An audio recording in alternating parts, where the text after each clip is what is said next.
विद्यार्थ्यांनो, आज आपण आपल्या 12वीच्या मराठीच्या पाठ्यपुस्तकातील भाग 4 उपयोजित मराठी मधला जो पहिला घटक आहे मुलाखत, त्यामधील पान क्रमांक 91 वर या 91 पेज नंबर 91 त्यामध्ये अगदी शेवटचा 4 नंबरचा आकडा बघा. 4 नंबरचा आकडा बघा. शेवटी खालील व्यक्तींची मुलाखत घेण्यासाठी प्रश्नावली तयार करा. काही वेळा 12वीच्या बोर्डच्या परीक्षेमध्ये तुम्हाला ही प्रश्नावली तयार करायला येईल, तर त्याची कृती आहे ती कशी असते ते आपण बघूया. तर इथे खालील व्यक्तींची मुलाखत घेण्यासाठी प्रश्नावली तयार करा. आता प्रश्नावली तयार करताना फक्त प्रश्नच विचारायचे आहेत, त्याची उत्तरं द्यायची नाहीत. फक्त प्रश्न विचारायचे आहेत. तुम्हाला कमीत कमी एक 10 ते 12 प्रश्न इथे विचारायचे आहेत आणि ते प्रश्न सुद्धा एकेका पाठीमागे एक असे सविस्तरपणे आपल्याला विचारायचे आहेत. त्याची उत्तरं द्यायची नाहीत, कारण त्यांनी सरळ इथे म्हटलेलं आहे खालील व्यक्तींची मुलाखत घेण्यासाठी प्रश्नावली तयार करा. आता एक नमुना म्हणून मी तुम्हाला सांगतो. इथे विषय दिलेला असतो, त्या विषयाला धरून तुम्हाला ती प्रश्नावली तयार करायची आहे. आता खाली त्याने 3 विषय दिलेले आहेत. एक भाजीवाल्याची मुलाखताची किंवा मुलाखत घेऊन त्याची प्रश्नावली तयार करायला सांगितलेली आहे. दुसरा पोस्टमॅन आहे. तिसरी परिचारिका आहे. परिचारिका म्हणजे नर्स. तर अशी हे मुलाखतीचे विषय तुम्हाला दिले जातील आणि त्याच्यावर तुम्हाला ही मुलाखत घेण्यासाठी प्रश्नावली तयार करायला सांगतील. तर परत एकदा सांगतो, 10 ते 12 प्रश्न तुम्हाला इथे विचारायचे आहेत. आता एक नमुना म्हणून मी तुम्हाला एक प्रश्नावली कशी तयार करायची ते सांगत आहे. कृपया लक्ष द्या. विषय दिलेला आहे उपहारगृहात काम करणाऱ्या व्यक्तीची मुलाखत घेण्यासाठी प्रश्नावली तयार करा. तर उपहारगृहात काम करणाऱ्या व्यक्तीची मुलाखत घेण्यासाठी प्रश्नावली तयार करा. आता उपहारगृह म्हणजे हॉटेल. तर हॉटेलमध्ये काम करणारी ही जी व्यक्ती आहे त्याची मुलाखत घेण्यासाठी तुम्हाला प्रश्नावली तयार करायची आहे. आता ती प्रश्नावली कशी तयार कराल, कसे आपण प्रश्न विचारतील बघा. पहिला, काही वेळा वरती तुम्ही नाव लिहायचंय हॉटेलचं. राम भरोसे हिंदू हॉटेल या उपहारगृहात किंवा हॉटेलमध्ये काम करणाऱ्या श्याम सुंदर या व्यक्तीची घेतलेली मुलाखत. आता आपण हॉटेलचं नाव लिहिलं आणि ज्या व्यक्तीची मुलाखत घ्यायची आहे त्या व्यक्तीचं आपण नाव इथे सांगितलेलं आहे. तर पहिलं आपण त्याला प्रश्न विचारायचा आहे, श्याम सुंदर, तुमचे शिक्षण कोणत्या इयत्तेपर्यंत झाले आहे? Question mark. उत्तर द्यायचं नाही. दुसरा प्रश्न, या उपहारगृहात नोकरी करण्यामागे कोणते कारण आहे? या हॉटेलमध्ये नोकरी करण्यामागे कोणते कारण आहे? तिसरा प्रश्न, या उपहारगृहात तुम्ही केव्हापासून काम करीत आहात? चौथा प्रश्न, तुमच्या कुटुंबात किती सदस्य आहेत? पाचवा प्रश्न, तुमच्या कामाबद्दल थोडी माहिती सांगा. सहावा प्रश्न, तुम्ही जे या हॉटेलमध्ये काम करतात त्या कामाबद्दल तुम्हाला योग्य मोबदला दिला जातो का? सातवा प्रश्न, या उपहारगृहातील अन्य सहकारी व मालक तुमच्या बरोबर कसे वागतात? Question mark. सगळ्या प्रश्नाच्या मागे क्वेश्चन मार्क किंवा प्रश्नचिन्ह लिहायचं आहे. 8 नंबर, ग्राहकाचा तुमच्याकडे पाहण्याचा दृष्टिकोन कसा आहे? 9 नंबर, नोकरीच्या ठिकाणी मिळणाऱ्या सोयी सुविधा पुरेशा आहेत का? 10 नंबर, कोणत्या सोयी सुविधा मिळाव्यात अशी तुमची अपेक्षा आहे? 11 नंबरचा प्रश्न, या कामात तुम्हाला कितपत समाधान मिळते? 12वा प्रश्न, या हॉटेलमध्ये काम करत असताना तुम्हाला आलेला एक चांगला अनुभव सांगा. 13, या उपाहारगृहात काम करताना तुम्हाला आलेला एखादा वाईट अनुभव सांगा. 14, पुढील शिक्षणासाठी तुम्ही कोणते प्रयत्न केले आहेत का? आणि 15वा प्रश्न, अन्य कोणत्या व्यवसायात काम करण्याची तुमची इच्छा आहे का? आणि 16वा प्रश्न, त्या दृष्टीने तुम्ही कोणते प्रयत्न करत आहात? विद्यार्थ्यांनो, इथे एकंदर मी 15 प्रश्न विचारलेले आहेत. जास्त विचारले तरी चालतील, पण 10 पेक्षा कमी प्रश्न विचारायचे नाहीत. 10 ते 12 प्रश्न तुम्हाला विचारायचे आहेत.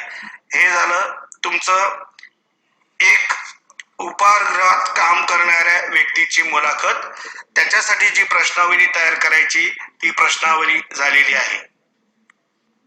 विद्यार्थ्यांनो, आता आपण या मुलाखतीच्या प्रश्नावलीचा दुसरा एक नमुना बघणार आहोत. आपल्या पाठ्यपुस्तकात पान क्रमांक 91 वर दिलेला आहे बघा, 4 नंबर. खालील व्यक्तींची मुलाखत घेण्यासाठी प्रश्नावली तयार करा. त्यातला पहिला आकडा आहे भाजीवाला. ती आता आपण कृती करणार आहोत. तर मार्केटमध्ये भाजी विकणाऱ्या व्यक्तीची मुलाखत घेण्यासाठी प्रश्नावली तयार करा. ही तुमची कृती आहे. आता या कृतीचं उत्तर लिहिताना मी तुम्हाला सांगितलेलं आहे कमीत कमी 10 ते 12 प्रश्न तुम्हाला विचारायचे आहेत. मग आता आपल्याला सुरुवात करता येईल. रमा काकू या भाजी विकणाऱ्या बाईची घेतलेली मुलाखत. आता प्रश्न विचारताना, रमा काकू या भाजी विक्रेत्याचा व्यवसाय तुम्ही किती वर्षापासून करता? 2 नंबरचा प्रश्न आहे, नोकरीऐवजी भाजी विक्रीचा व्यवसाय करावा किंवा व्यवसाय करावा असे तुम्हाला का वाटले?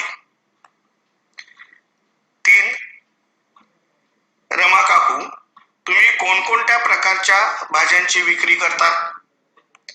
4 नंबर, दिवसाचे किती तास या व्यवसायात तुम्ही खर्च करता?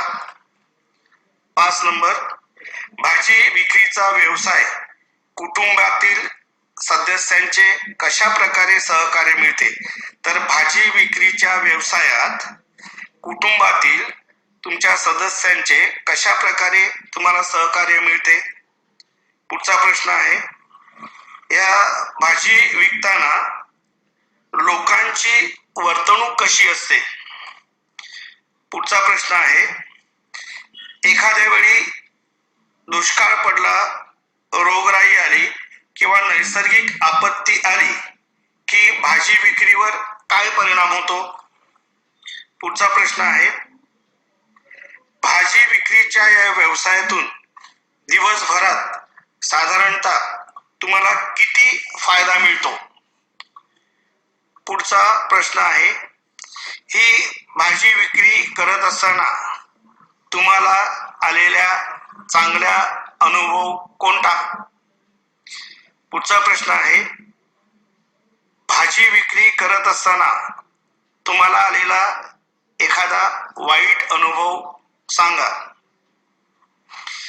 आणि त्याच्याही पुढचा शेवटचा प्रश्न, या भाजी विक्री दरम्यान आठवणीत राहिलेला तुमचा अनुभव कोणता? प्रिय विद्यार्थ्यांनो, आज आपण मुलाखती पूर्व तयारी म्हणून प्रश्नावलीतला तिसरी प्रश्नावली बघत आहोत. विषय आहे राज्यस्तरीय वक्तृत्व स्पर्धेत प्रथम क्रमांक मिळविणाऱ्या विद्यार्थ्याची मुलाखत. आता इथे ज्या विद्यार्थ्याला पारितोषिक मिळालेलं आहे त्या विद्यार्थ्याचं नाव लिहायचं आहे. तुमच्या आवडीप्रमाणे कुठलंही तुम्हाला पाहिजे ते नाव घ्या. आणि प्रथम मुलाखत देणाऱ्या त्या विद्यार्थ्याचं अभिनंदन करायचं आहे, त्याचं नाव लिहायचं आहे, ज्या महाविद्यालयात तो शिकत आहे त्या महाविद्यालयाचं नाव द्यायचं. या गोष्टी त्याला विचारल्यानंतर मग आपण प्रश्न विचारायला सुरुवात करायची आहे. पहिला प्रश्न आहे, या राज्यस्तरीय वक्तृत्व स्पर्धेत भाग घेण्याची प्रेरणा तुम्हाला कुठून मिळाली? जर त्या विद्यार्थ्याचं नाव श्याम कांबळे असेल तर आपण त्याला असं विचारू शकतात, श्याम, या राज्यस्तरीय वक्तृत्व स्पर्धेत भाग घेण्याची प्रेरणा तुम्हाला कुठून मिळाली? पुढचा प्रश्न आहे, या स्पर्धेसाठी आवश्यक तयारी करण्यात कोणकोणत्या गोष्टीची तुला मदत झाली? पुढचा प्रश्न आहे, तुम्हाला वक्तृत्वाची आवड कशी निर्माण झाली? त्याच्या पुढचा प्रश्न आहे, वक्तृत्वाची ही आवड जोपासण्यासाठी तुम्हाला कोणाकोणाचे मार्गदर्शन उपयुक्त ठरले? पुढचा प्रश्न आहे, आवाजातील चढ उतार, शब्दांचे आरोह अवरोह व्यवस्थित होण्यासाठी तुम्ही कोणकोणते प्रयत्न केले? पुढचा प्रश्न आहे, वक्तृत्व स्पर्धेसाठी सर्वात महत्त्वाचा ठरणारा सभाधीटपणा अंगी बाळगण्यासाठी तुम्ही काय प्रयत्न केले? त्याच्या पुढचा प्रश्न आहे, वक्तृत्व स्पर्धेतील निवडलेला विषय कोणता होता? त्याच्या पुढचा प्रश्न आहे, भाषण लिहून काढताना तुम्ही कोणत्या गोष्टीची काळजी घेतली? पुढचा प्रश्न आहे, ठरलेल्या वेळात मुद्दे मांडण्यासाठी तुम्ही वेळेचे नियोजन कसे केले? इतर वक्त्यांची भाषणे तुम्ही ऐकता का? कोणत्या वक्त्याच्या भाषणाने तुम्ही प्रभावित झालात? पुढचा प्रश्न आहे, तुमच्या या श्रेयाचे यश तुम्ही कोणाला द्याल? आणि शेवटचा प्रश्न, नवीन तरुण पिढी आहे, तुम्ही त्याला याबाबत काय सल्ला द्याल?